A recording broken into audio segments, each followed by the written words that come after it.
最近咱台湾的水情是真紧张，各地头的水库水量已经直要打底咯。不过，伫个新德县的北部有一间观音亭，遐有山泉水免费通好灌，真侪民众也会去遐灌水回来用。水库的水位看起来平静静，搁较低啊，欠水愈来愈严重，各地民众拢开始烦恼无水通用。没办法，那也是没办法，老天爷不下雨，我们也没办法啊。才有效果。水道头全开，民众赶紧接水管对桶仔内底注水，边仔佫有几个桶仔摆咧等。新德县北部这间庙寺，过去以来就一直有提供山泉水，予在地民众用来泡茶。即马拄着欠水，来这边底水的民众愈来愈多。这里水泡的茶比较香，比较甜。外地人比较不知道，都是都当地人才知道。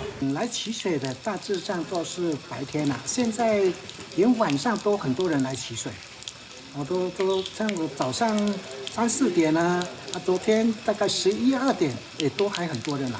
水情紧张，民众欢迎大家来这免费底水登去用，不过嘛提醒民众，山泉水虽然讲啉起来甘甜，使用之前嘛是爱先香滚才安全。记者刘君和新德报道。